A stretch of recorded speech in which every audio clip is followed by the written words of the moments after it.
Janghai railway station पर रात के 12 बज चुके थे। सर्द हवाओं के बीच स्टेशन पर अजीब सन्नाटा पसरा था। प्लेटफॉर्म नंबर 3 पर बस एक बूढ़ा गार्ड बैठा था जो बार बार अपनी घड़ी की ओर देख रहा था। अंकित अपनी आखिरी ट्रेन पकड़ने के लिए स्टेशन पहुंचा। उसे प्रयागराज लौटना था, लेकिन ट्रेन लेट थी। स्टेशन के लाउडस्पीकर पर बार बार एक ही आवाज गूंज रही थी, यात्रीगण कृपया ध्यान दें, प्लेटफॉर्म नंबर 3 पर जाने वाली आखिरी ट्रेन 15 मिनट में आएगी। लेकिन कुछ अजीब था। प्लेटफॉर्म पर कुछ लोग बिना हिले डुले बैठे थे, जैसे वे किसी और ही दुनिया में खोए हुए हों। अंकित ने गार्ड से पूछा, क्या ये लोग भी मेरी ट्रेन का इंतजार कर रहे हैं? गार्ड ने अजीब मुस्कान के साथ कहा, हाँ, ये सब भी उसी ट्रेन का इंतजार कर रहे हैं, लेकिन वो ट्रेन सिर्फ खास लोगों के लिए है। अंकित ने सोचा गार्ड मजाक कर रहा है और बेंच पर बैठ गया।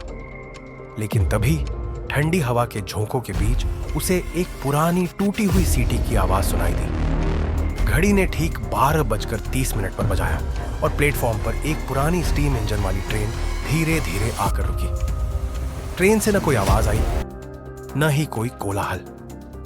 ट्रेन के डिब्बे काले और धूल से सने हुए थे, जैसे कई सालों से किसी ने उनका इस्तेमाल नहीं किया हो। अंकित को अजीब लगा कि बाकी यात्री बिना किसी हलचल के उठकर ट्रेन में चढ़ने लगे। उनके चेहरों पर कोई भाव नहीं थे, आंखें खाली और ठंडी थीं। अंकित ने हिम्मत करके गार्ड से फिर पूछा, ये ट्रेन कौन सी है? मैंने तो टाइम टेबल में इसका नाम नहीं देखा। गार्ड ने धीरे से कहा, ये वो ट्रेन है जो सिर्फ एक बार लौटती है और जो इसमें चढ़ता है वो कभी वापस नहीं आता। अंकित के रोंगटे खड़े हो गए। उसने जल्दी से अपना फोन निकाला, लेकिन नेटवर्क गायब था। आसपास की लाइटें भी धीरे धीरे मंद पड़ने लगी। अचानक ट्रेन के एक डिब्बे का दरवाजा अपने आप खुला और अंदर से एक काली परछाई बाहर निकली। उसकी आंखें लाल अंगारे जैसी थीं और उसने अंकित की ओर देखा। तो तुम भी चलोगे ना? बाकी सब तैयार हैं। अंकित डर के मारे पीछे हट गया। उसने देखा कि जिन लोगों को वह यात्री समझ रहा था, उनके चेहरे धीरे धीरे सड़ने लगे थे, जैसे वे जिंदा नहीं बल्कि आत्माएं थीं।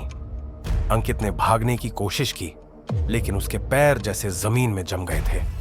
तभी गार्ड ने धीरे से कहा, अगर बचना है तो प्लेटफॉर्म नंबर 4 पर भागो। वो इकलौता रास्ता है जो तुम्हें इस श्राप से बाहर निकाल सकता है।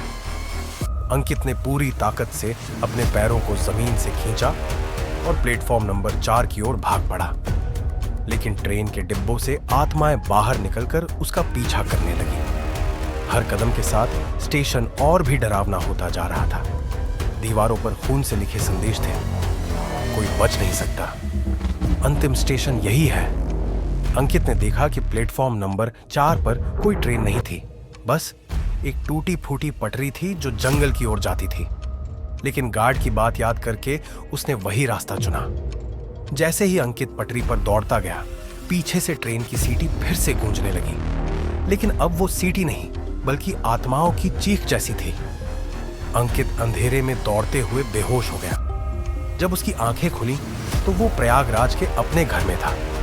उसे लगा शायद ये सब एक बुरा सपना था, लेकिन उसकी जेब में ट्रेन का एक पुराना टिकट पड़ा था जिस पर लिखा था, जंघई से अंतिम यात्रा, कोई वापसी नहीं।